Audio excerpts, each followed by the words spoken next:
इस कार्यक्रम के पुण्यार्चक हैं श्री कंवर लाल जी, महावीर प्रसाद जी पाटनी, आर के ग्रुप, मदनगंज, किशनगढ़, राजस्थान।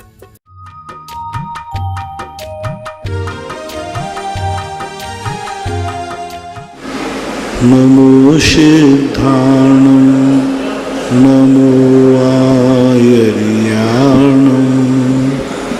नमो वज्रायाणं नमो लोये सर्वसाहुणं। पंच परमेष्ठी भगवान की जय। आचार्य श्री गुरुवर मुकुंद कुंद महाराज की जय। आचार्य श्री गुरुवर विद्यासागर महाराज की जय। परम पूज्य निर्यापक श्रमण मुनि श्री सुधा सागर जी महाराज की जय। परम पूज्य महासागर जी महाराज की जय। ममता जैन, कोटा, गुरुवर नमोस्तु। महाराज जी, इनकी जिज्ञासा है कि चारों अनुयोगों में सम्यक दर्शन की परिभाषाएं भिन्न भिन्न बताई हैं, तो महाराज जी सम्यक दर्शन की परिपूर्णता किस अनुयोग के अनुसार हम माने कि सम्यक दर्शन पूर्ण हुआ, और इसका कोई उदाहरण है चारों अनुयोग का कोई सम्यक दर्शन को लेकर के? चारों अनुयोगों की परिभाषाएं अलग अलग है ही नहीं। लोग पहली कक्षा की पढ़ाई को दूसरी कक्षा की पढ़ाई से कहते हैं ये दोनों भिन्न पढ़ाई हमारे क्या काम आएगी। तीसरी कक्षा की पढ़ाई अलग है, चौथी की अलग है, पांचवी की अलग है, छठवीं की अलग है। अब सारे क्लासों की कोर्स की काफी मिलाओगे तो एक आएंगी कि अलग अलग आएंगी? अलग अलग आएंगी, लेकिन वो सब लाइन एक ही है। अब वो पहली कक्षा के अंदर जो उसने पढ़ा है वो कहता है दूसरी कक्षा कुछ अलग पढ़ा रहे हो, तीसरी में आप कुछ अलग पढ़ा रहे हो, आखिर मुझे जीवन में क्या काम आएगी? अलग अलग नहीं पढ़ा रहे हैं, ये एक श्रृंखला है। उसको आम खाना थे तो उसको बीज दे दिए, गुठली दे दी, गुठली। बोले ये गुठली थोड़ी खाना है, तो उसने कहा कि इसको बो दो, बो दिया। बोले पत्ते थोड़ी खाना है, हमने तो आम का स्वाद लिया था, तो इन पत्तों में आम का स्वाद नहीं है। अरे भाई ये बीज है, ये पेड़ है, उसके बाद फल है। तो चारों अनुयोग एक ही बात कह रहे हैं,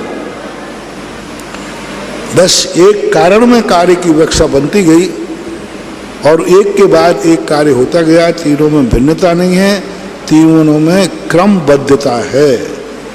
भिन्नता और क्रमबद्धता में अंतर है। चारों अनुयोग एक क्रमवर्ती व्यवस्था बना रहे हैं, भिन्न नहीं है, ऐसा मानना चाहिए। और सबकी परिभाषा एक ही है, कोई भिन्न नहीं। हमें चरणानुयोग की परिभाषा माने बिना करणानुयोग का सम्यक दर्शन हो ही नहीं सकता। करणानुयोग का सम्यक दर्शन हुए बिना अध्यात्म का सम्यक दर्शन हो ही नहीं सकता। अब क्या करोगे? पहली प्राइमरी पढ़े बिना मिडिल स्कूल का सर्टिफिकेट मिल ही नहीं सकता। प्रथमानुयोग जिसने नहीं पढ़ा वो अंधा है, अंधा है, मूर्ख है, अनजाना है, कहाँ चल पड़ा है? उसके पहले कोई गया है कि नहीं? तो प्रथमानुयोग वो रास्ता बताता है कि तुम जिस रास्ते पे चल गए हो पहले भी कोई गया है, इसको जानकारी कर लो। चरणानुयोग कहता है कि तुम आचरण में तो लाओ इसको, जैसी इसकी व्यवस्था है। कर्म सिद्धांत में कर्मों का क्षय होता है। द्रव्यानुयोग में सम्यक दर्शन, जब व्यक्ति तीन अनुयोगों की सम्यक दर्शन की पढ़ाई कर लेता है, प्रकट कर लेता है, तब वो चौथा सम्यक दर्शन जो है द्रव्यानुयोग का प्रकट होता है।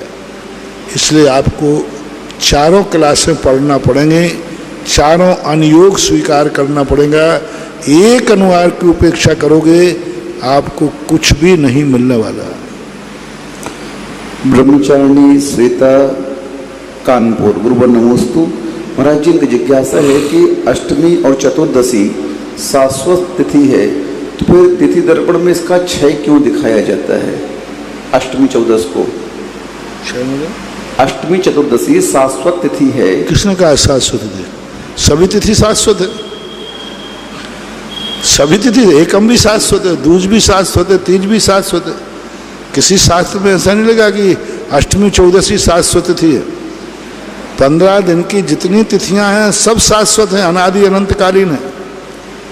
हाँ, ये कह सकते हो ये पर्व शाश्वत है। अष्टमी चौदस को पर्व कहा गया है, अन्य तिथियों को पर्व नहीं कहा गया। तिथि तो सभी शाश्वत है और क्षय का अर्थ कुछ नहीं है। एक दिन में 2 तिथियां का अंश आ जाता है, उसको क्षय तिथि कहते हैं। यानी दूसरी तिथि का प्रभाव ज़्यादा आ गया, सूर्य उदय के बाद तक जो तिथि आ जाती है वो क्षय तिथि मानी जाती है। और वृद्धि तिथि होती है, सूर्य उदय के बाद तक वो तिथि चली जाती है तो वृद्धि तिथि हो जाती है। तो ये तिथियों का है, इसमें नाश और शाश्वत का कोई प्रश्न ही नहीं। पवन वंदना जैन सतना गुरुवर नमोस्तु। महाराज जी, इनकी जिज्ञासा है कि नाड़ी और श्वास ये दोनों एक हैं, एक दूसरे से संबंधित हैं या इसका कुछ अलग अलग कार्य है? दोनों को श्वास जो चलती रहती है, इन दोनों को एक रूप ही मानते हैं समय की अपेक्षा। लेकिन कई बार देखा जाता है अपन ने श्वास रोक ली फिर भी नाड़ी फड़क रही है। श्वास को रोक लिया लेकिन नाड़ी तो फड़क रही है, श्वास रोकने के बाद चल रही है। तो अब ये प्रकृति का सिस्टम है, शास्त्रों में इसकी गणना दी है। श्वासोश्वास आदि पर ये जो नाड़ी फड़कती है, इस फड़कन के लिए शास्त्रों में स्थान नहीं दिया। श्वासोश्वास से तो नापा है, डॉक्टर लोग इसको मानते हैं नाड़ी को। तो अब ये मेडिकल साइंस का विषय है, कौन किससे कनेक्टेड है ये सोचना चाहिए। सुनीता जैन डोगड़ गांव गुरुवर नमोस्तु। महाराज जी पूछ रहे हैं कि मंदिर जी में महिलाएं कहाँ तक जा सकती हैं? गर्भगृह की देहरी को बहुत सारी महिलाएं छूती हैं, तो ये उचित है कि? अब इस संबंध में शास्त्रीय प्रमाण तो कुछ है नहीं, ये सामाजिक व्यवस्था है। आज मंदिरों में गर्भालय ही नहीं है, लेकिन कायदा से महिलाओं की वह शुद्धि नहीं बन पाती जो शुद्धि होना चाहिए। तो गर्भालय के बाहर रहते हैं तो अच्छा है, श्रेष्ठ है, गर्भालय की पवित्रता बनी रह सकती है।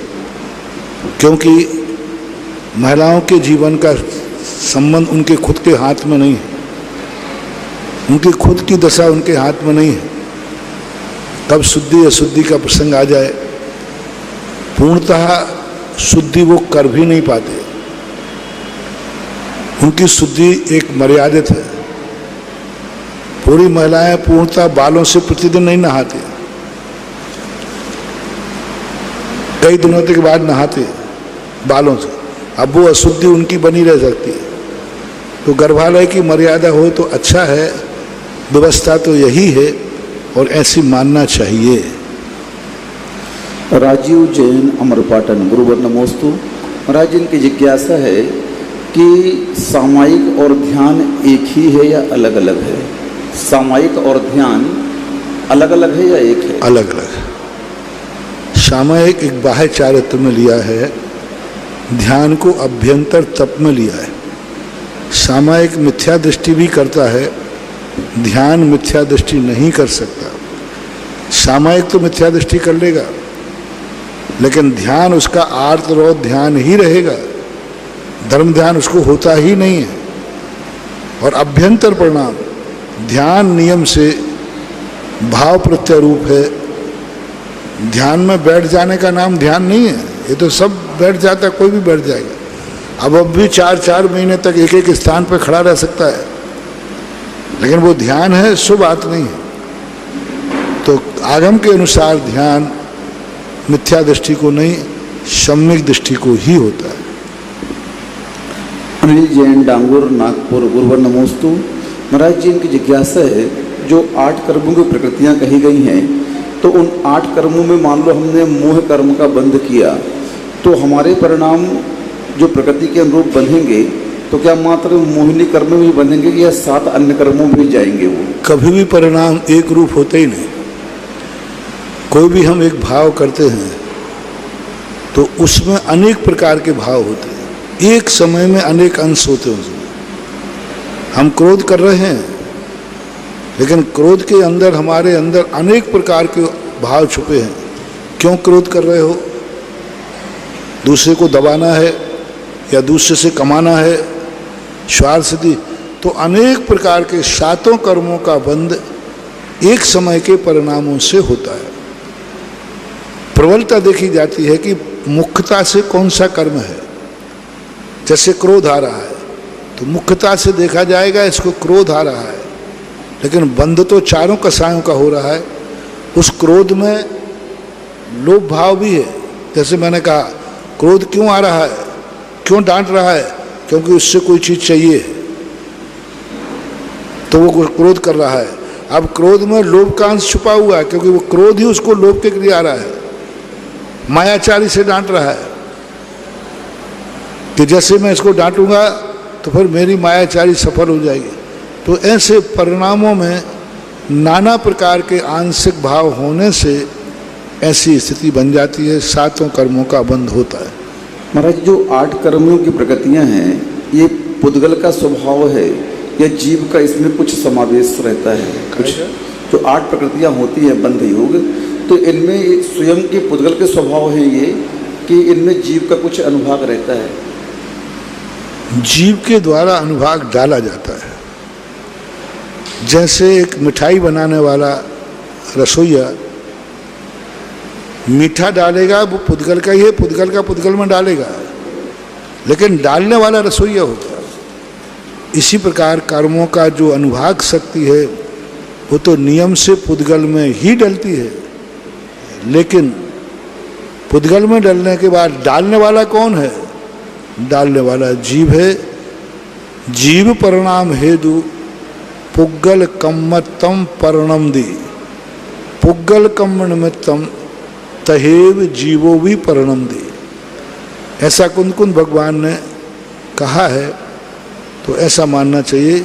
निमित्त शक्ति, उपादान शक्ति। उपादान शक्ति का से तो पुद्गल में ही पुद्गल का कार्य हो रहा है, निमित्त शक्ति से जीव उसमें निमित्त बनता है। महेंद्र जैन, शहडोल, मध्य प्रदेश। गुरुवर नमोस्तु। महाराज जी, ये पूछ रहे हैं कि कई लोग दुकान का नाम भगवान के नाम से रखते हैं, पारस भगवान के नाम से, आदिनाथ भगवान के, जिनवाणी के नाम से दुकान रख देते हैं, तो इसमें कोई दोष तो नहीं लगता है? कोई दोष नहीं, बस इतना है कि नाम रखा है तो उस नाम की लाज रखना। हाँ, नहीं तो ऋषभ देव सेंटर में शराब की बोतलें बेच दो। नाम रखते समय ये देखना कि ये नाम किसी पवित्र आत्मा से जुड़ा है, तो कम से कम उसके नाम से उतने ही कार्य करो जिससे उसकी पवित्रता नष्ट न हो।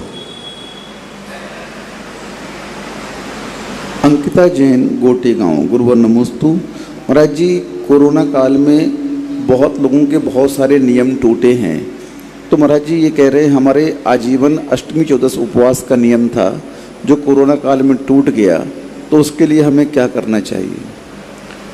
जिनके जो नियम टूटे हैं उनको फिर विधिवत शुरू कर देना चाहिए,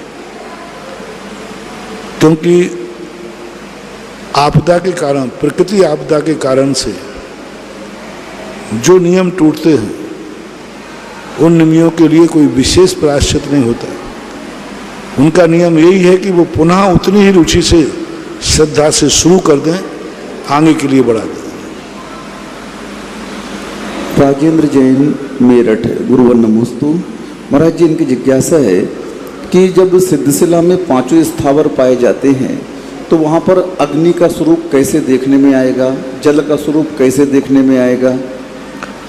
अब वो अपनी आंखों का विषय तो नहीं है।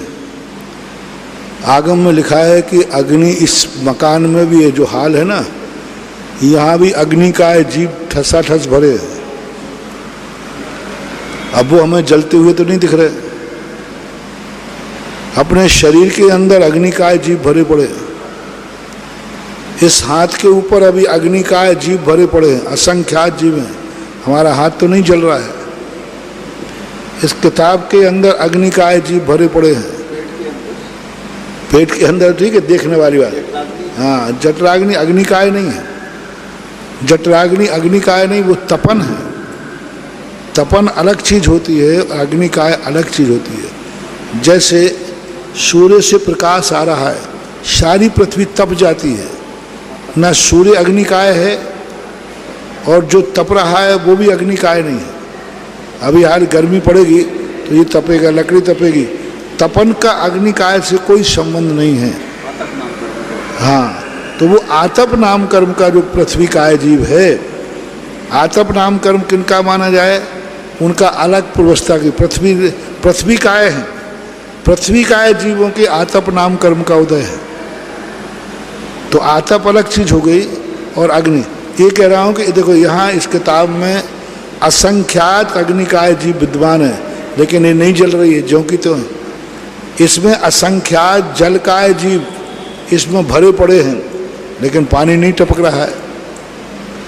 तो ये पांचों स्थावर बादल होकर के भी इतने सूक्ष्म हैं कि हमारी पकड़ में नहीं आ रहे हैं और उनका कार्य भी नहीं देखा जा रहा है। आगम के द्वारा ही जाना गया कि तीन लोक में, संपूर्ण तीन लोक में पंच स्थावर ठसाठस भरे हुए हैं। आदेश जैन शिवरार्थी सागर गुरुवर नमोस्तु। महाराज जी ये पूछ रहे हैं कि स्त्री पर्याय को नष्ट करने के लिए क्या करना चाहिए धर्म के अनुसार? बस यही सोचना चाहिए कि तुम्हें जो अपनी पर्याय है वो कैसी लग रही है। अच्छी लग रही है तो फिर मिल जाएगी, बुरी लग रही है तो छूट जाएगी। अंदर की फीलिंग की बात है। 3000 वर्ष तक तप करने वाली अनंग शिरा स्त्री पर्याय से नहीं छूट पाई। आरिका बनने वाली आरिका, आगम में पुराण उदाहरण आया, आरिका बनी, हजारों लाखों वर्षों तक आरिका रही, स्त्री पर्याय नहीं छूट पाई। आरिका तो रही, गुणस्थान नहीं मिला। हाँ, चौथा और पांचवा गुणस्थान हो जाए तो फिर तो छूट ही जाए, लेकिन द्रव्य से यदि कोई आरिका बनी है, आरिका रही बहुत वर्षों तक, अंत में आरिका बनने के बाद भी पुनः स्त्री बनी, निदान कर लिया।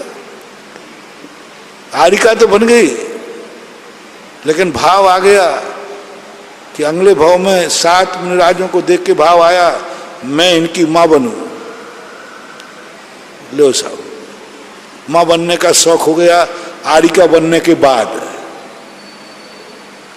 मां बनने का भाव आ गया, सब खत्म हो गया, पुनः स्त्री बनी। कितनी आरिकाएं हैं जो आरिका बनने के बाद भी स्त्री पर्याय नहीं गई।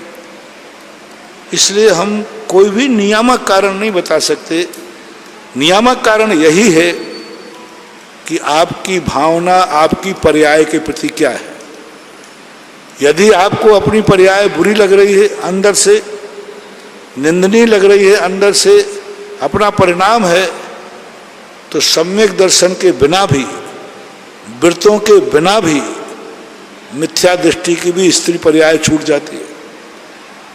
सम्यक दृष्टि के तो नियामक है, लेकिन मिथ्या दृष्टि, अनादि मिथ्या दृष्टि अभव्य है। अभव्य स्त्री हो सकती है, पुरुष भी हो सकता है।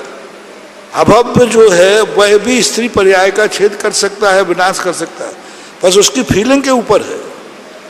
आपको अपनी पर्याय के प्रति क्या फीलिंग है, क्या परिणाम है, और इस पर्याय के बदले क्या बलिदान है,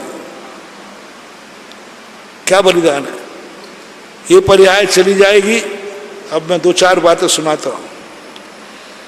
ये पर्याय चली जाएगी तो फिर ध्यान रखना, आप किसी की मां नहीं बन पाओगे, और आपका भाव ये आ गया हो कि ये बेटा मेरा इस भाव में भी है अगले भाव में भी ये बेटा मुझे मिले। अब तुम्हारी स्त्री पर्याय नहीं जाएगी, नहीं जाएगी, क्योंकि आपने क्या भाव कर लिया, ये मेरा बेटा है, अगली बार भी ये बेटा अगले भाव में मिले। आपको अभी मां बनने का शौक है। आप दोनों श्रीमान जी, 7 भाव की प्रीति, इस भाव में पति है, ये अगले भाव में भी मिले। स्त्री पर्याय पक्की सील लग गई आप। नानी, इस भाव में भी ये नानी बनी हूं, अगले भाव में नानी बनूं, दादी बनूं, कोई भी चीज है जिस पर्याय में है, जितने पद हैं उनमें से किसी पद के प्रति आपका राग भाव है तो वह पर्याय आपकी नहीं छूटेगी। आभूषणों से है, आपने देखा बहुत, आपको आपकी मान लो परिस्थिति है, किसी महिला को आपने बहुत अच्छा सोना चांदी पहने देखा, बहुत बढ़िया हार, हे भगवान इस भाव में तो हार नहीं मिल पाया, ऐसे स्थान में पैदा हो कि अगले भाव में ये हार मुझे मिले, वो स्त्री बनेगी। क्योंकि हार पहनना है ना,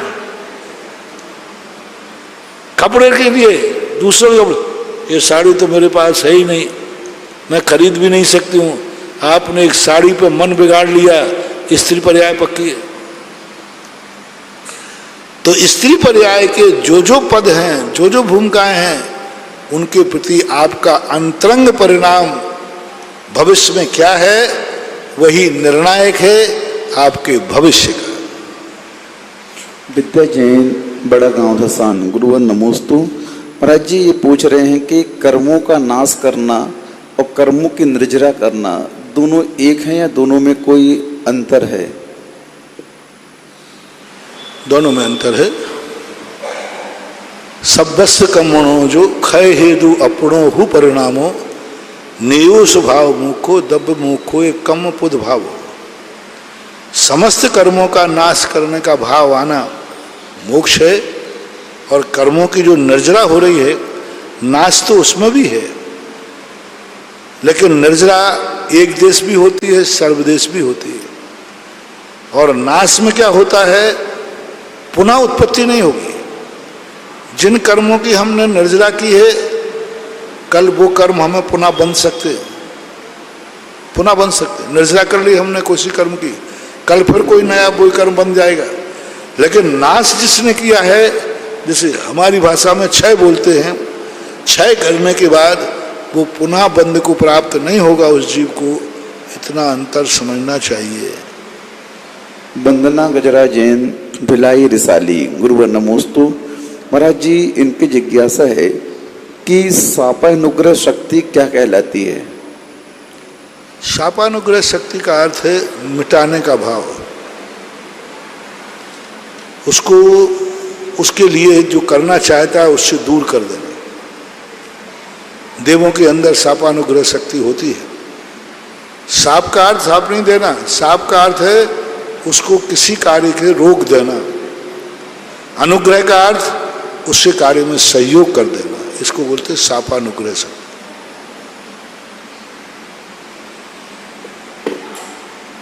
आत्मरंजन रूपी जिज्ञासा समाधान के जनक प्रणेता निर्यापक श्रवण मुनि पुंगव श्री सुधा सागर जी महाराज सत्संग के पवित्र पावन चरणों में आचार्य विद्यासागर हाल में बैठे हुए सभी भक्तों की ओर से, सुधा कलश और जिनवाणी कलश पर सुन रहे सभी भक्तों की ओर से नमोस्तु भगवन, नमोस्तु भगवन, नमोस्तु भगवन। प्रथम जिज्ञासा के लिए आमंत्रित है विशाल जी काला, सूरत, पधारें और तैयार रहेंगे यतीन्द्र जी जैन, आगरा। विशाल जी साहब ने आज संरक्षक सदस्यता स्वीकार करी है। 1 लाख रुपए की राशि से इस क्षेत्र के संरक्षक सदस्य आप बने हैं।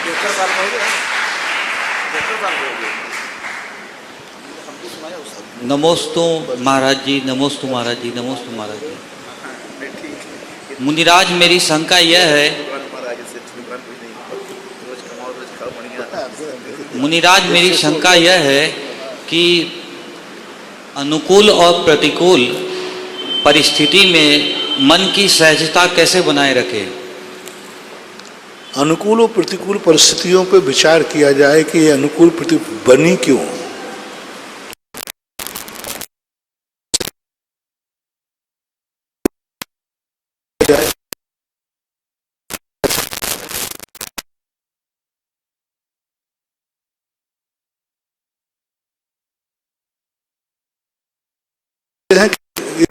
अटक क्यों लगा? कहीं ना कहीं भूल है, हमने देखा नहीं।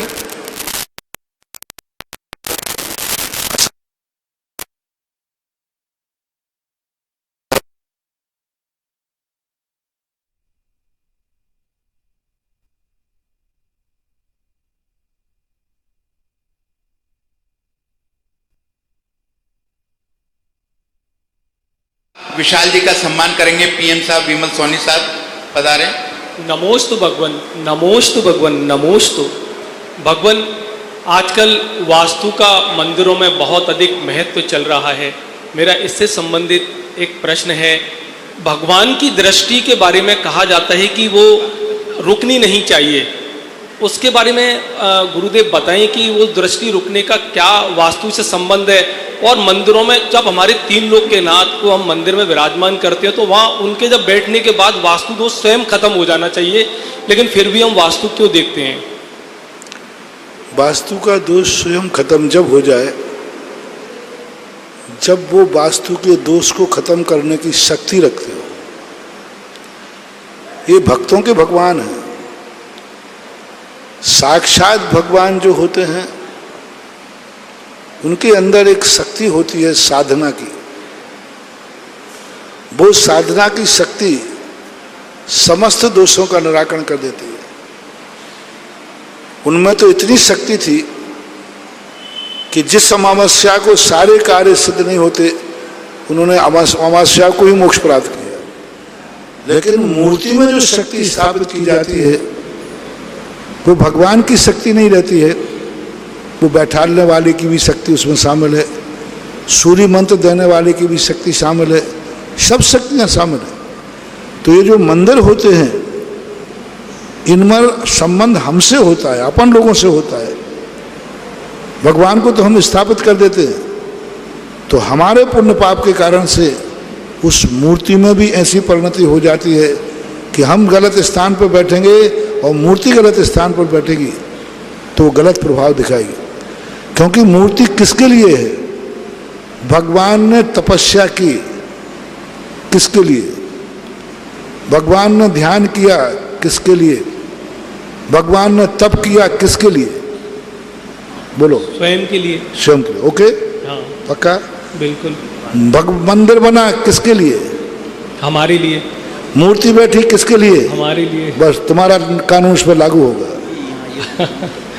सही। जिसके लिए जो होता है, भगवान साधना अपने लिए करते हैं नहीं, उनकी शक्ति भगवान तो से अपने लिए, तो उनके लिए कोई दूसरा प्रभावित नहीं कर सकता, क्योंकि उनका उपादान इतना मजबूत है।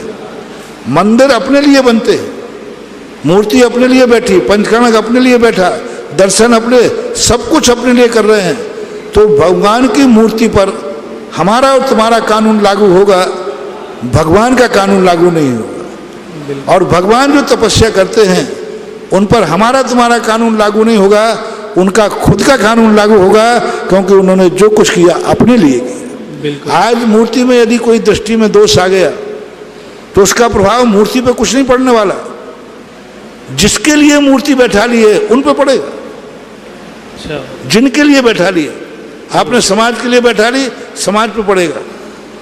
आपने अपने लिए बैठा ली, अपने लिए पड़ेगा। हमारे यहाँ अर्थ क्रिया किसके लिए है?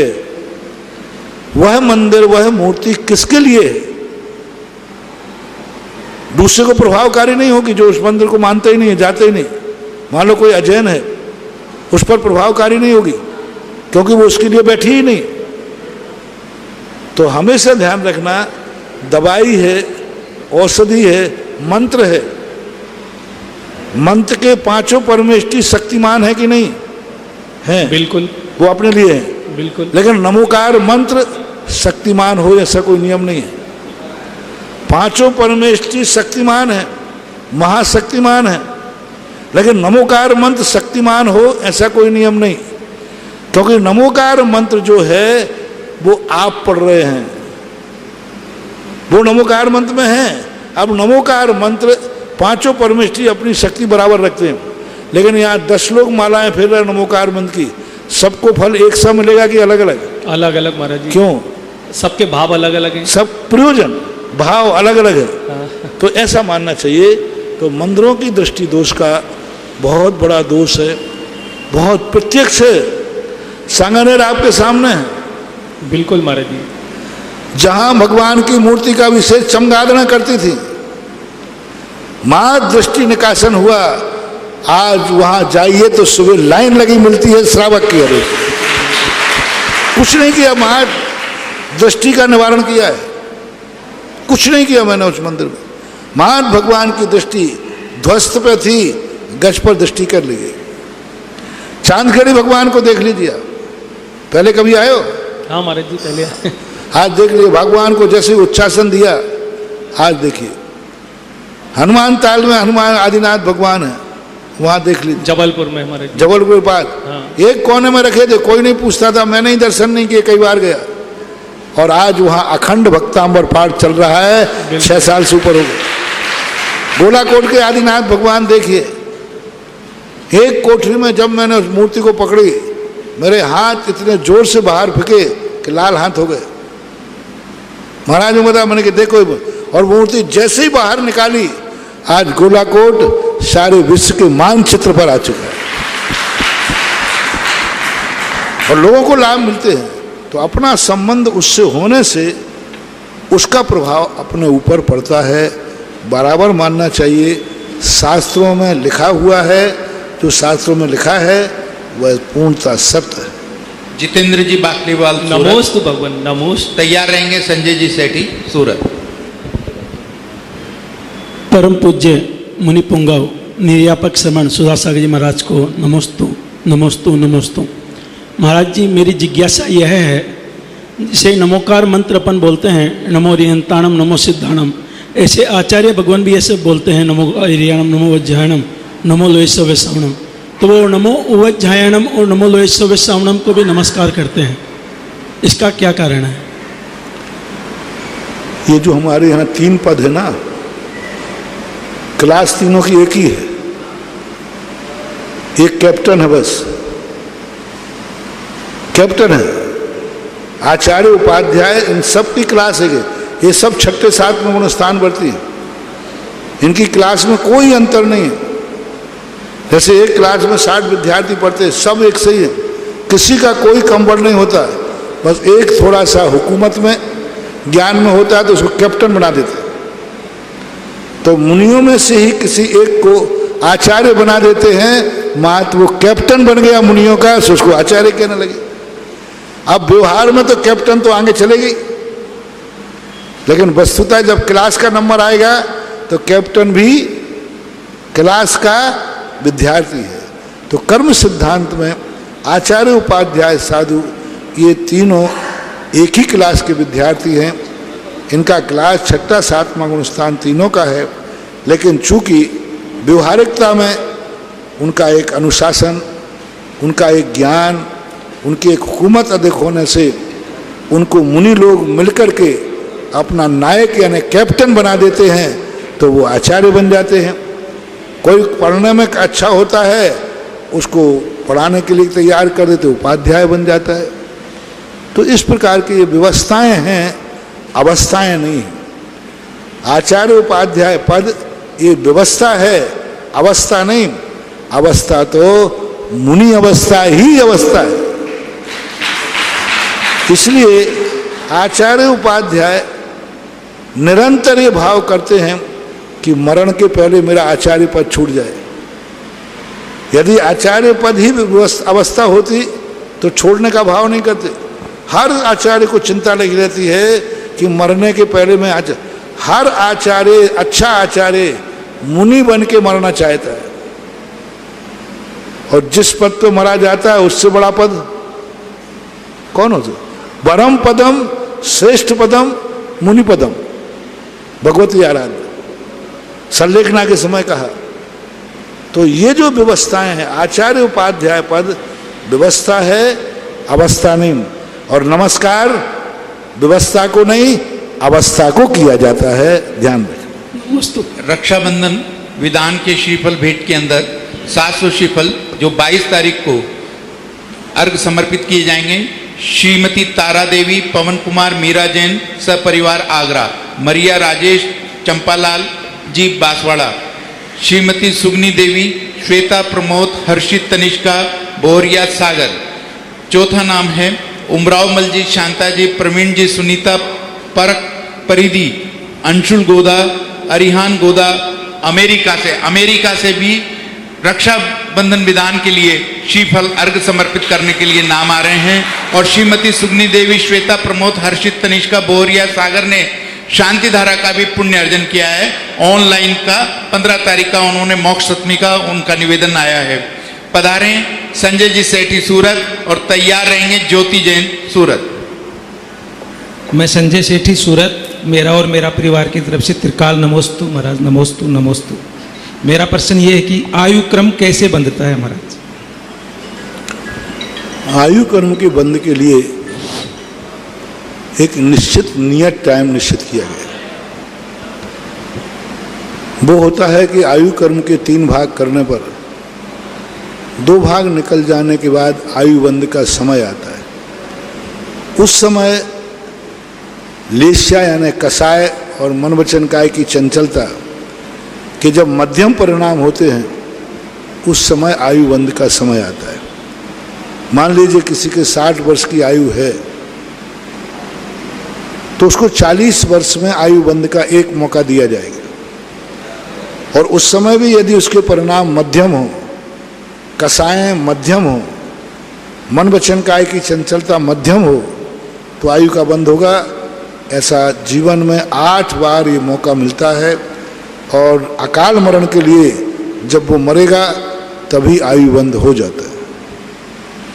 आज श्रीमान सोहनलाल जी साहब, सुरेश चंद जी, राजेंद्र जी, बसंत, विनोद, पदम, सुरेश किराना स्टोर छावनी वालों ने मुनिश्री का पड़गान कर चौके के अंदर मुनिश्री की पाद प्रक्षालन का पुण्य अर्जन किया। पधारें। और आपने एक भक्ति कलश की भावना भाई है 1,11,111 रुपये से। पधारें कापरेंड वाले, छावनी वाले। दूसरे भक्ति कलश अजीत जी, सुशील जी, ललित जी, मनोज जी, देवेंद्र, नैना, दानिश, डॉक्टर रुचिर, उदयपुर कोटा ने भावना भाई है। पधारें और भक्ति कलश विराजमान करें। तीसरा जो है भक्ति कलश सामंती देवी, धर्मचंद, मनीष, रशिया, तनु वात्सल्य, बढ़जातिया सूरत। पधारें और भक्ति कलश को विराजमान करें। आप सभी का बहुत बहुत पुण्य की अनुमोदना। और अध्यक्ष जी से निवेदन, भक्ति कलश वालों का तिलक माला पहनाकर अभिनंदन करें। ज्योति जैन सूरत तैयार रहें। उसके बाद में तैयार रहेंगे विनीत जैन सूरत। भाभी जी जिज्ञासा करें। नमोस्तु महाराज जी। महाराज जी, कहा जाता है कि द्रव्य, क्षेत्र, काल, भव और भाव इन सबसे ही कार्य होता है। फिर हमारा पुरुषार्थ, जैसे कि वर्तमान में देखा हमने कि त्रासदी आई थी चांदखेड़ी में, तो भाई साहब लोगों ने मेहनत की और बिल्कुल काया पलट दी। तो महाराज जी इसको किस रूप में रहेंगे हम? द्रव्य, क्षेत्र, काल, भव, भाव ये सब पुरुषार्थ ही हैं। द्रव्य में जो योग्यता है वो भी हमारे पुरुषार्थ से ही तो स्थापित हुई है। क्षेत्र है, अच्छा क्षेत्र ढूंढना हमारे पुरुषार्थ से मिलेगा। जो क्षेत्र काल है, किस काल में करना, ये सावधानी रखना, ये भी पुरुषार्थ है। हमारे लिए कौन सा काल अनुकूल पड़ता है, किस काल में कौन सा कार्य अनुकूल पड़ेगा, ये जो सोचा जा रहा है ये क्या है? नहीं, इस समय अभी हम नहीं करेंगे, काल ठीक नहीं, ये काल मेरे लिए अनुकूल है, ये पुरुषार्थ हो गया। काल को सेटिंग की ना तुमने, नहीं इस क्षेत्र में ठीक नहीं, इस क्षेत्र में ठीक है, क्षेत्र का लिया। भाव अपने है ही तो भाव पुरुषार्थ। तो द्रव्य, क्षेत्र, काल का भाव की मर्यादा को लेकर के जो कार्य किया जाता है वही सम्यक पुरुषार्थ माना जाता है। नमोस्तु महाराज। मनीष जी सूरत तैयार रहें और विनीत जी जैन सूरत। नमोस्तु गुरुवर। मैं विनीत जैन सूरत से। मेरे मन में एक शंका है। पिछले गत 1.5 वर्षों से ये महामारी पूरे विश्व में फैली हुई है और जिस तरीके से भौतिकता आगे बढ़ रही है, भविष्य में भी ऐसी बीमारियां आती रहेंगी। सभी शहरों में, हॉस्पिटलों में जगह कहीं नहीं मिली और इस विषय में हमारा समाज बहुत पिछड़ा हुआ है। कहीं भी किसी भी शहर में आधुनिक अस्पताल हमारी व्यवस्थाओं के द्वारा नहीं चल पा रहे हैं। ये मेरी शंका यही है महाराज श्री कि आप इस पर अपनी विचार को प्रकट करें, रोशनी डालें और समाज को नया रास्ता दिखाएं। विचारों पर विश्वास नहीं करता। मैं कथनी करने वाला आदमी, कथनी करने वाला नहीं, करनी करने वाला। विचार तो हम सदा से देते आए, शास्त्रों में लिखे पड़े। मेरा एक बहुत बड़ा सिद्धांत है बाबू, शायद सूरत में आप उस समय तो मुझे समझ पाए या नहीं समझ पाए पता नहीं, सूरत के हैं तो उस समय टच में थे या नहीं थे। हमारे यहाँ तो जो व्यक्ति जो भी बात है तुरंत करना चाहिए, समझाने की जरूरत नहीं, वो तो समझाया है। और मेरे यहाँ तो जिस व्यक्ति को जो कार्य अच्छा लगता है वह कार्य उसको शुरू कर देना चाहिए। जो बोले तो सांकर खोले, इस कार्य का संयोजक मैं आपको बनाता हूँ, आज से शुरू कर। गुरु जो बोले सो सांकर, क्योंकि हम दूसरे से अभी कहेंगे उसकी रुचि नहीं होगी। मैं तो यही सिद्धांत रखता हूँ, मैं जब किसी चीज को बोलता हूँ कि इस मंदिर के अंदर मूर्ति है तो मैं खुद उतर करके जाके निकालता हूँ। मैं ये कह के नहीं भागता कि इसका समय आएगा, कोई महाराज आएंगे उस समय निकलेगा, अभी समय नहीं आया। ये नेतागिरी की बातें सदा से होती आई, होती रहेंगी। प्रैक्टिकल करो, आओ 10 लोग मिलकर के आओ, आज भी कार्य हो सकता है। लेकिन कुछ चीज़ें ऐसी होती हैं जो समाज की पोजीशन, आज मेडिकल क्षेत्र ऐसा है, 100 कार्य करोगे अच्छे हैं, एक कार्य बिगड़ गया तो पूरी कमेटी जेल जाती है। एक केस बिगड़ गया और उतने अच्छे डॉक्टर हों, उतना मेंटेनेंस हो। और जैनियों की सबसे बड़ी खूबी है कि जैनियों में केकड़े का स्वभाव है, एक दूसरे की टांग खिंचाई होती है और खुल चुका है। आज हमारे एक ही अस्पताल खापी है, पूज्य गुरुदेव ने भाग्योदय खोला है। सारा भाग्य जैन समाज एक तरफ समर्पित हो जाए तो भाग्योदय ही विश्व का सबसे बड़ा अस्पताल बन सकता है। कोई अस्पताल हर गांव में नहीं खोले जाते। आज कैंसर का सबसे बड़ा हॉस्पिटल कहाँ है? बॉम्बे।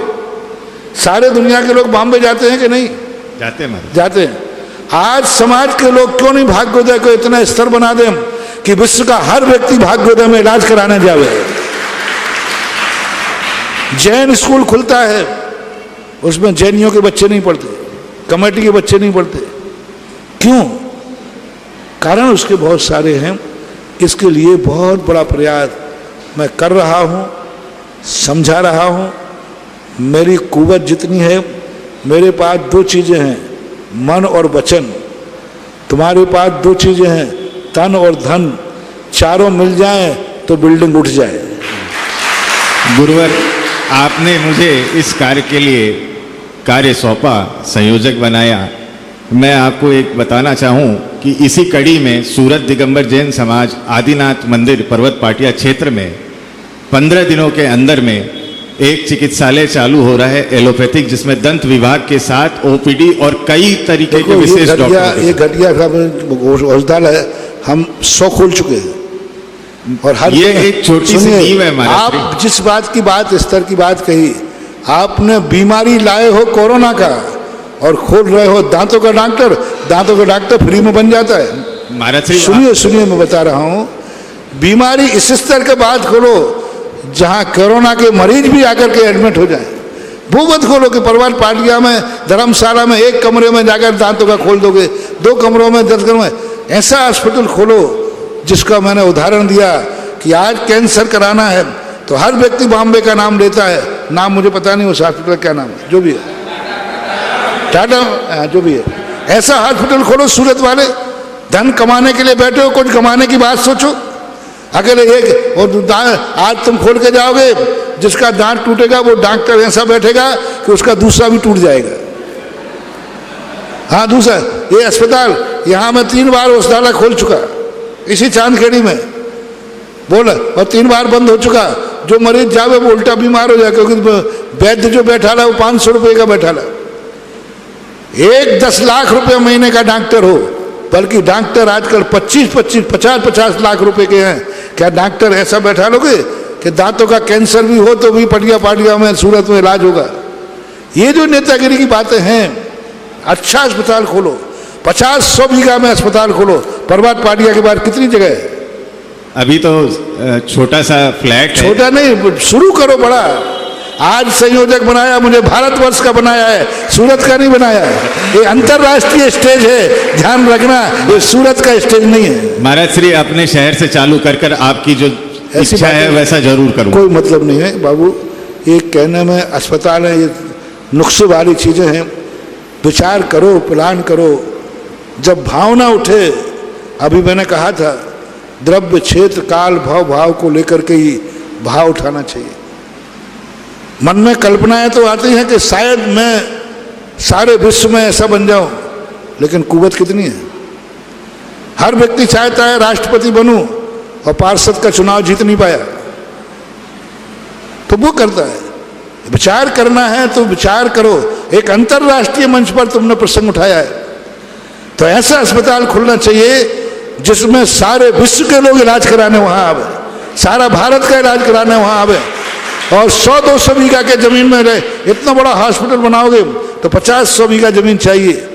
और सूरत समर्थ है, मात्र विश्वास जीतने की बात है। आज जो आगे आता है वो समाज का विश्वसनीय नहीं होता। समाज विश्वास करे, और विश्वास करने के बाद समाज पीछे लग जाए, तो जो प्रश्न किया है ये बहुत जल्दी सार्थक हो सके। प्रश्न कोई बड़े नहीं, प्रश्न में कोई गलत नहीं होते, सब प्रश्न अच्छे ही, विचार अच्छे, लेकिन उसका प्रैक्टिकल करो। क्योंकि मैं प्रवचन जितना तुम देते हो उस समय मैं तो प्रतिदिन प्रवचन देता हूँ। 1.5 घंटे सुबह बोलता हूँ, 1 घंटे शाम को बोलता हूँ, लेकिन मेरे प्रवचन कितना लोग मान पाते? 10%, 20%। मैं तो पता नहीं क्या क्या बोलता हूँ। चलो आज ये बोल दिया कि हो ऐसी अस्पताल खुलना चाहिए, देखें ये कब खुलती है, इंतजार करूंगा मैं। जरूर महाराज श्री, जरूर ये साकार होगा। मेरे मरने के पहले खुलवा देना भाई। ज्ञानमती देवी जैन सूरत पधारें जिज्ञासा के लिए, और आज संरक्षक सदस्यता ग्रहण करिए श्री सुरेश कुमार जी, बसंती लाल जी जैन खटोड़ भानपुर वालों ने, और तीर्थ रक्षक बने हैं धीरेन्द्र ज्योति जैन, ऋषभ रिद्धि जैन सूरत। नमोस्तु महाराज जी, नमोस्तु महाराज जी, नमोस्तु महाराज जी। माला जाप आदि का नियम लेते हैं, किसी वजह से वो सुबह नहा धो के स्नान करके वो जाप नहीं कर सके, रात के समय मार्केट से या माला जाप करने का, कोई भी जाप करने का नियम होता है कि अपना ये नियम लिया हुआ है कि आज ये माला एक जाप करना है या एक माला फेरनी है, कर सकते कोई रात को आके इसके लिए स्नान आदि करके ही बैठना चाहिए या महाराज जी ऐसे? जाप में थोड़ी बहुत बाह्य शुद्धि होना चाहिए। ऐसे स्नान आदि जब किसी अनुष्ठान के लिए, मैंने कहा ना, वही मंत्र अनेक लोग पढ़ते हैं, अभिप्राय क्या है? वही जाप किसी अनुष्ठान के लिए किया जाता है तो क्षेत्र की शुद्धि की जाती है, शरीर की शुद्धि की जाती है, वस्त्रों की शुद्धि की जाती है। वही जाप सामान्य रूप से पढ़ते हैं तो उसकी शुद्धि सामान्य होती है। अभिप्राय के अनुसार शुद्धि पर विचार करना चाहिए। नमस्ते महाराज जी, नमस्ते। ज्ञान देवी जैन पधारें, और प्रभात काला जी सूरत पधारें, और फिर तैयार रहेंगे सवई सिंगई जितेंद्र जैन, जीर्णोदय तीर्थ क्षेत्र सिरोंच। नमस्ते महाराज जी, मैं प्रभात जैन काला सूरत से, मेरी माता श्री विमला देवी प्रकाशन जी काला, काला परिवार जियोट वालों की तरफ से आपको नमोस्तु, उत्तरी बार नमोस्तु। महाराज जी, मेरा एक सवाल, एक जिज्ञासा इस तरह से है कि एक व्यक्ति, दिगंबर जैन व्यक्ति, पूरी उम्र जिसने धार्मिक, सामाजिक और आर्थिक नुकसान ही पहुंचाया परिवारजनों को, समाज को, धर्म को, और उसकी मृत्यु या देह परिवर्तन होता है शांत परिणामों से, जैसे कि स्वर्ग से विमान आया और उसको ले गया, तो मेरी माँ कहती है कि उसने पूर्व जन्म में कुछ अच्छे कर्म किए थे तो इस जन्म में इतने कांड किए, फिर भी वो आराम से चले गए शांत परिणामों से। दूसरा उदाहरण होता है एक व्यक्ति जिसने पूरी उम्र समाज परिवार का अच्छा किया, उनको ऊपर उठाया और समर्पित रहे, और उनकी अकाल मृत्यु होती है या फिर उनको काफ़ी कष्ट भोगने पड़ते हैं, तो मेरी माता जी कहती हैं कि उनके पूर्व जन्म के कुछ दुख होंगे। अब मैं एक शारीरिक सांसारिक गृहस्थ व्यक्ति इस चीज़ को कैसे रिलेट करूं कि कौन सा पुण्य का उदय था, कौन सा पाप का उदय था, वर्तमान परिणामों के आधार पर? हर व्यक्ति, एक व्यक्ति, आपके प्रश्न का जवाब मैं उदाहरण से देता हूं। एक व्यक्ति कहता है कि साहब मैंने पैसा नहीं बचता मेरे पास, तो मैंने कहा धंधा नहीं चलता, बोले धंधा खूब चल रहा है। प्रॉफिट नहीं होती, बोले प्रॉफिट भी खूब हो रही है। धंधा भी खूब चल रहा है, प्रॉफिट भी बहुत हो रही है, लेकिन पैसा बचता नहीं है। इस प्रश्न के जवाब में आपका ध्यान कहाँ जा रहा है? कोई ऊपरी बाधा है। तो मैंने कहा तुम गलत खर्च करते होगे। मैंने कहा भाई तुम्हारे यहाँ गलत खर्च होता होगा। बोले नहीं महाराज, मैं बिल्कुल गलत, नियम है। धंधा अच्छा चल रहा है, प्रॉफिट अच्छा चल रही है और पैसे का बचत नहीं है और खर्चा कुछ है नहीं, गलत खर्चा नहीं, जुआ नहीं, शराबी नहीं, अयासी नहीं, पूरा महाराज आपको सब कुछ सही चलता है। तो सारी दुनिया यही कहेगी मामला कुछ अच्छा है। मैंने कहा पैसा फिर जाता कहाँ है, हिसाब दो। बोले ब्याज में चला जाता है, ब्याज में चला जाता है। अब ब्याज क्या है? बस आपके प्रश्न का सबसे बढ़िया उदाहरण है। बहुत धर्म कर रहा है, बहुत पुण्य कर रहा है, इतना पुण्य कर रहा है, सबके अच्छे कार्य कर रहा है, लेकिन पूर्व भाव में इतने पाप करके कर्जा ले रखा है, जो पुण्य की कमाई कर रहा है वो सब ब्याज में चला जाता है, बाद में कुछ बचता ही नहीं, ठन ठन गोपाल रह जाता है। कमाई अच्छी है, वर्तमान में पुण्य कर रहा है, पूजा कर रहा है, पाठ कर रहा है, अभिषेक कर रहा है, अच्छे कार्य कर रहा है, कमाई बहुत है, कमाई में कमी नहीं है, बहुत बढ़िया कमाई है। जैसे आपने कहा ना, सब अच्छे कार्य कर रहा है और पुण्य बन रहा है, लेकिन वो पुण्य पूर्व में किए हुए ऋण के ब्याज के लायक ही होता है। हम कमाई को देख रहे हैं, आप ये नहीं देख रहे हैं कि पूर्व में इसने लोन कितना ले रखा है, और वो लोन इतना ज़्यादा है कि कमाई सब ब्याज में चली जाती है। यह सिद्धांत लागू कर लेना चाहिए। नमस्ते महाराज। पधारे हैं सवई सिंह जितेंद्र जैन और तैयार रहेंगे अजीत जी जैन आगरा। पूज्य गुरुदेव के चरणों में सकल दिगंबर जैन समाज श्रोण एवं सवाई सिंगाई परिवार के चरणों में बारंबार नमोस्तु नमोस्तु नमो। पूज्य गुरुदेव, आज सब जगह देखने में आता है कि अंतर्राष्ट्रीय स्तर पर क्षेत्रों की काफ़ी पहचान हो गई है। हम लोग सब एक हैं और ऐसा आशीर्वाद दें कि राष्ट्रीय स्तर पर, मानचित्र स्तर पर जिस तरह से सब क्षेत्र हैं, अपने जिन बिजौलिया क्षेत्र है, चंद्रोदय क्षेत्र है, तुबोंजी क्षेत्र है, ये राष्ट्रीय स्तर पर पहुँचा, ऐसा मार्गदर्शन आशीर्वाद दें कि आज सब लोग इकट्ठे हैं महाराज श्री, आज ये काम अच्छे रूप से हो। पूज्य गुरुदेव आशीर्वाद दें। कोई भी क्षेत्र है जितना सीमित लोगों में रहेगा उसकी एनर्जी उतनी ही सीमित होगी। घर के चैत्यालय में वह शक्ति नहीं होती जो समाज के मंदिर में होती है। समाज के मंदिर में वही भगवान की मूर्ति उतनी अतिशयकारी नहीं होती जितनी तीर्थ क्षेत्र में होती है। क्योंकि हमने पहले ही कहा ना कि कितने लोगों को ध्यान में रख करके मंदिर है। घर में यदि तुम मंदिर बनाओगे, कितने लोगों का ध्यान रखोगे? परिवार का। कॉलोनी में बनाओगे तो कितना रखोगे? परिवार का। वहीं तक सीमित रहोगे। तीर्थ क्षेत्र जो हैं, आज सारे भारत के तीर्थ क्षेत्र कुछ लोगों ने अपने कब्जे में लेकर गणता सांप बन के बैठ जाते हैं और वहीं लड़ते रहते हैं, वहीं कुआं खोदते रहते हैं, वहीं सब करते रहते हैं। क्षेत्र की आमना सुरक्षित होना चाहिए, क्षेत्र के नियम कानून सुरक्षित होना चाहिए और भारत के हर व्यक्ति के लिए अधिकार दे देना चाहिए क्षेत्र। अधिकार के बिना सहयोग नहीं, अधिकार के बिना कर्तव्य नहीं। ये सब कहने की बातें हैं। महाराज हमारा क्षेत्र उजड़ रहा है, समाज का क्या कर्तव्य है? और बड़े जोर से बोलते हमारे क्षेत्र पर कोई महाराज सब कोई उजड़ रहा है, समाज का क्या कर्तव्य है? तो मैंने कहा समाज का कर्तव्य पूछते हो? यदि समाज को कमेटी में ले ली, अरे नहीं नहीं कमेटी तो महाराज हमारी रहेगी। कमेटी नहीं महाराज, कमेटी में नहीं आएगा। उनको सहयोग देना चाहिए, तुम्हारे बाप के नौकर लगे तो सहयोग देना चाहिए। जहां अधिकार नहीं वहां कर्तव्य नहीं। जिस क्षेत्र में समाज को अधिकार, सारी दुनिया को अधिकार नहीं, वहां क्या अधिकार दें? वहां क्या कर्तव्य करें? अधिकार सारे भारत का होना चाहिए। हर तीर्थ क्षेत्र पर कमेटियों में आने का अधिकार भारत के प्रत्येक नागरिक को होना चाहिए।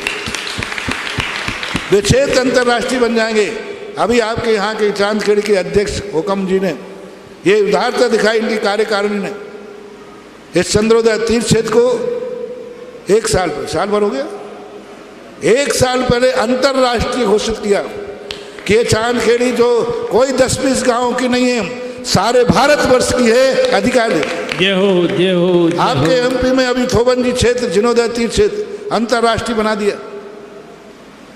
बीनागंज अंतर क्या चला गया, सब क्षेत्र वहीं रहेगा। मां सबको ये भावना हो जाती है ये क्षेत्र हमारा भी है, आना जाना कुछ नहीं है, एक भाव का खेल है, करना उन्हीं को है, व्यवस्था वही की वही है। जिनोदय तीर्थ क्षेत्र यदि इस प्रकार की भावना पूरी श्रवण समाज में आ जाए तो जिनोदय तीर्थ क्षेत्र भी अंतरराष्ट्रीय क्षेत्र बनने की योग्यता रखता है। इतनी व्यापक जमीन, इतना बढ़िया सब, उसका वास्तु इतना अच्छा है, लेकिन मार्ग विचारों का सोच छोटा है और उसको बनाना चाहिए, सबको सोचना चाहिए, विचार कर। जमीन वहीं रहेगी, क्षेत्र वहीं रहेगा, एड्रेस भी वही रहेगा, मात्र एक भावना बनना है कि ये क्षेत्र सबके लिए है।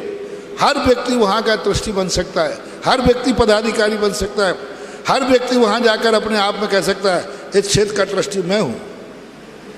और ये यदि आप कर लो तो आपको श्रवण वालों को बहुत बड़ा पुण्य लगेगा कि उन्होंने श्रवण ने नसिया श्रवण की थी, अब नसिया नहीं रही, वो जिनोदय तीर्थ हो गया। तीर्थ किसी एक गांव, नसिया एक गांव की हो सकती है, तीर्थ किसी एक गांव का नहीं हो सकता। और जिस दिन श्रवण की समाज सारी बैठ करके एक मत होकर विचार करेगी तो कोई बात नहीं। आप थोबन जी का सैंपल ले लीजिए, कितना बढ़िया काम चल रहा है, कुछ नहीं सब चल रहा है, करना चाहिए। महाराज श्री जिनोदय तीर्थ क्षेत्र कमेटी के अध्यक्ष की ओर से आपके श्री चरणों में निवेदन कर रहा हूँ।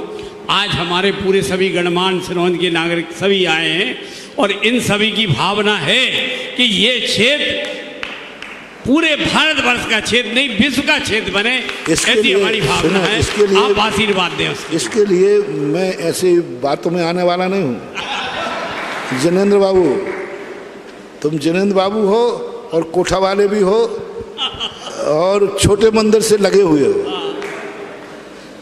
सुनो उनकी सारी बल्दियाँ जानता हूँ, क्योंकि मैं सबसे पहला तीर्थ क्षेत्र यदि मैंने शुरुआत की थी तो वह सिरोन की नसिया से, जब पूज्य आचार्य श्री के विहार के बाद पहला तीर्थ क्षेत्र था। लेकिन वो अब अंतर्राष्ट्रीय बनने का भाव आया तो उसके 2 काम करो, पहले पूरी समाज एक मत से हो और पहले सिरोन का हर घर का एक नागरिक उस विधान का ट्रस्टी बने, कम से कम बहुमत से बने। कितने घर हैं आपके? हमारे 272 हैं महाराज। 205 घर हैं। 272 205 205 घर में 272 थोड़ा कम 272 हैं। जिस दिन 150 सदस्य तुम बना के लाओगे उसी दिन अंतर्राष्ट्रीय घोषित कर दूंगा। नसिया सिरोन के 150 चाहिए, बाहर के नहीं, पर 150 को मैं 10-10 बनाने का नाम दूंगा और 1008 सदस्य जिस दिन बन जाएंगे उस दिन सीट अपने आप उठ जाएगी।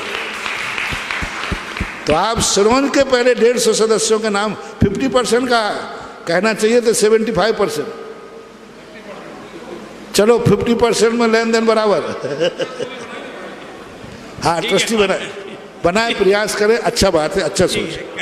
अजीत जैन आगरा और तैयार रहेंगे संजय जैन बीना, पधारें आगरा वाले। अजीत जी जैन आगरा दे देंगे और संजय जी जैन बीना। ए भगवान नमोस्तु नमोस्तु नमोस्तु। महाराज मेरी जिज्ञासा ये है महाराज जी कि हमारा आगरा के अंदर ईदगाह कॉलोनी के मंदिर है, ईदगाह कॉलोनी में मंदिर, आगरा के अंदर मंदिर बन नहीं पा रहा है। हम बगल से छिपी डोले से भगवान जी लेके आए थे श्री जी, और ये भाई समझ में नहीं आया क्या बोलना चाह रहे हैं। आगरा से हम आए हैं, ओल्ड ईदगाह कॉलोनी के अंदर हमारा मंदिर है।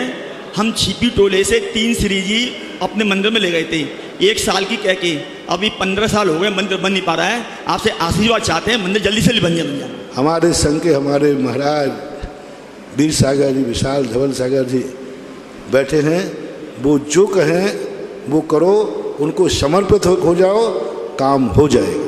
नमोस्तु महाराज, नमोस्तु महाराज। संजय जैन बीना और अंतिम जिज्ञासा के लिए रहेंगे विनीता जैन बीना। मेरे आराध्य गुरुवर के चरणों में मेरा और मेरे परिवार की ओर से कोटि कोटि नमोस्तु नमोस्तु नमोस्तु। हे गुरुवर, मेरी जिज्ञासा ये है कि ऋषि मंडल कौन होते हैं, उनका ध्यान कैसे करना चाहिए? ऋषि मंडल कौन होते हैं, उनका ध्यान कैसे करना चाहिए? और उनकी पूजा की कोई विशेष पर्व या किसी तिथि पे करना चाहिए? ऋषि मंडल के संबंध में तो सीधा सा अर्थ है ऋषियों का समूह है, लेकिन वर्तमान में ऋषि मंडल नाम तो ऋषि मंडल है, लेकिन उन पूजाओं में नाना ने कितने कितने प्रकार के क्रियाकांड जोड़ दिए। पूजाओं में देवी देवता जोड़ दिए, पूजाओं में लोक मूर्तियाँ ऐसी जोड़ दी, कहीं फलाने की पूजा कहीं। यदि उसमें ऋषियों का ही वर्णन होता है तो वो ऋषि मंडल के लिए आशीर्वाद है। बाकी जो वर्तमान में ऋषि मंडलों की स्थितियाँ सुनते हैं वो करने योग्य नहीं। जहाँ सरागी देवी देवताओं का प्रसंग आ जाए वहाँ ठीक नहीं माना जाता। उसमें महाराज श्री 24 तीर्थंकर का और 5 पद का उल्लेख है, और वो जो आप देवी देवता कह रहे हैं उनका भी उल्लेख आता है अर्घ चढ़ाने में।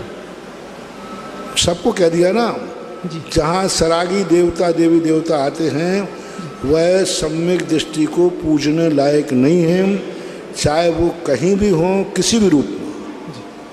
नमोस्तु महाराज, नमोस्तु महाराज। तैयार रहें। हम सबके परम हितैषी निर्यापक श्रमण गुरुदेव के चरणों में समस्त 12 वर्षीय पाठ्यक्रम परिवार बीना की ओर से और पाठशाला परिवार बीना की ओर से कोटि कोटि नमन। हे गुरुदेव, सुबह के प्रवचन में जो आपने कहा था कि यदि जो राक्षसी वृत्ति है या निशाचर है उनको आशीर्वाद देंगे तो उनका पाप का अंश और बढ़ेगा, और पुण्यात्मा को देंगे तो उनमें धर्म वृद्धि होगी। तो एक विकल्प उठा कि आप जैसे साधक रत्नत्रय से साधना जो गुरुदेव करते हैं वो तो सकारात्मकता से भरे होते हैं, उनका आशीर्वाद जब जाएगा तो उनकी नकारात्मकता दूर होगी।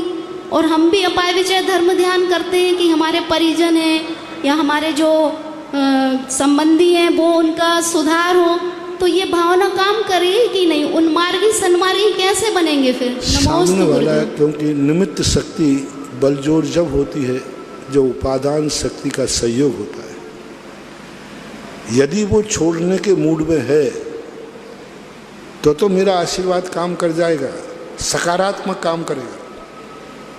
लेकिन उसका मन ही नहीं है वो, तो बल्कि उस पाप को बढ़ाने की शक्ति के लिए माला फेर रहा है। 2 प्रकार का ध्यान रखना। एक व्यक्ति इसलिए माला फेर रहा है कि मैं चोरी करना छोड़ना चाहता हूँ, लेकिन छूट नहीं रहा है, छोड़ना चाहता। मैं शराब छोड़ना चाहता हूँ, इसलिए छूट नहीं रहा है। अब ऐसा व्यक्ति यदि माला फेरेगा तो सकारात्मक प्रभाव पड़ेगा, उसको छोड़ने की शक्ति देगा। वो माला छोड़ने के लिए फेर रहा है कि करने के लिए? यदि छोड़ने के लिए फेर रहा है तो छोड़ने की ताकत आएगी, और करने के लिए फेर रहा है तो करने की ताकत आएगी। वो तो इसलिए फेर रहा है कि मेरी शराब कभी नहीं छूटे, हर दिन इंतजाम होता रहे, हे भगवान। तो हमारा उद्देश्य के अनुसार होता है। यदि कोई अशुभ क्रिया को छोड़ने के लिए माला फेर रहा है तो छूटने की ताकत आएगी, और करने के लिए माला फेर रहा है तो करने की ताकत आएगी। ये भाव था। बाकी भावनाएं तो करते ही रहना चाहिए। भावना करने से सामने वाले का उद्धार हो या ना हो, लेकिन भावना करने वाले का उद्धार जरूर हो जाता है, ये नियम है। नमोस्तु गुरुदेव। सुनील जैन सिरोज विशेष अनुरोध पे पधारे अंतिम जिज्ञासा के साथ। नमोस्तु गुरुदेव। कलयुग के भगवान आचार्य भगवान के गौतम गणधर, मेरे आराध्य भगवान, मेरे उद्धारक, आपके चरणों में बारंबार नमोस्तु नमोस्तु नमोस्तु। भगवान, मेरा मानना है कि अपने गुरु से कितने ही साल पहले, 40 साल पहले मैंने एक नियम लिए थे 2-3, वो अविरल चल रहे हैं। एक सबसे बड़ा नियम लिया था महाराज जी मैंने आपसे, मैं एक ही लड़की देखूंगा और एक ही लड़की देखूंगा, चाहे वो कुछ हो जाए, गए नहीं मैं साहब। और उसका प्रतिफल आज तक मुझे मिला। आज जाके मतलब मैं जब से जुड़ा था 40 साल पहले, आज उसका प्रतिफल हर बार मिलता रहा है मुझे। जिज्ञासा बोले। हाँ, यही जिज्ञासा मैं करूँ कि आपके आशीर्वाद से जो भी नियम लिए जाएं, वो कभी भी मैंने उन्हें तोड़ने की कोशिश भी की तो मुझे इतना मतलब प्रकृति ने इतनी जोर से तमाचा मारा, मैं चारों खाने चित हो गया। ये आपके आशीर्वाद का ही फल है भगवान। जिज्ञासा बोले ना, जिज्ञासा क्या है? हाँ, ये प्रश्न ये है भगवान। आशीर्वाद है मेरा, बहुत अच्छी बात है। हम नियम देते समय यही भावना भाते हैं कि इनको इतनी शक्ति दे कि ये नियम पालन करते रहें, बाकी उपादान जैसा होता है वैसा कर लें। आपके श्रोण में भी हमारे महाराज अभय सागर जी आदि 3 महाराज हैं। आप उनके सानिध्य में बैठिए और बैठ करके और सारी श्रोण को, मैंने तो 150 के नाम किए, और महाराज के सानिध्य में पूरी समाज बैठकर 272 सदस्य बनाइए। और महाराज को भी मेरा संदेशा है, आपको भी है, कि जो साधु मिले हैं और वो भी हमारे संघ के ही हैं और हम लोग सब एक ही हैं, तो वहाँ उनके साथ बैठ करके और श्रवण का एक अंतर्राष्ट्रीय घोषणा कराइए। और सबसे पहले मंदिरों का विकल्प छोड़ करके, पचकनी मंदिर, बड़ा मंदिर, छोटा मंदिर, ये सारे विकल्प छोड़ करके श्रवण नसिया को अंतर्राष्ट्रीय केंद्र बना दीजिए।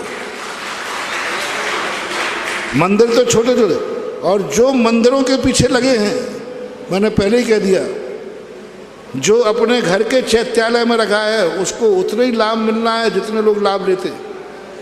जो अपने मंदिर में लगा है, बड़ा मंदिर, पचकनी, छोटा मंदिर में, तो उसको उतना ही पुण्य मिलना है जितने उस मंदिर से रिलेटेड हैं। और जो नसिया में लगा है किसी भी रूप में, चाहे धन के रूप में, चाहे तन के रूप में, चाहे वचन के रूप में, जो जिनोदय तीर्थ क्षेत्र में थोड़ा भी सकारात्मक कार्य कर रहा है उसको उतना पुण्य लगेगा जितने भारतवर्ष को लाभ लेने वाले हैं।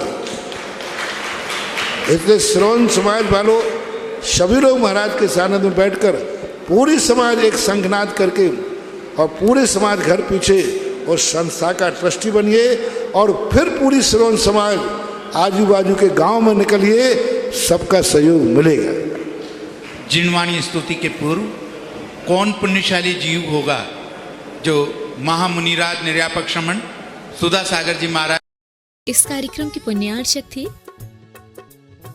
श्री कंवर लाल जी, महावीर प्रसाद जी पाटनी, आर के ग्रुप, मदनगंज, किशनगढ़, राजस्थान।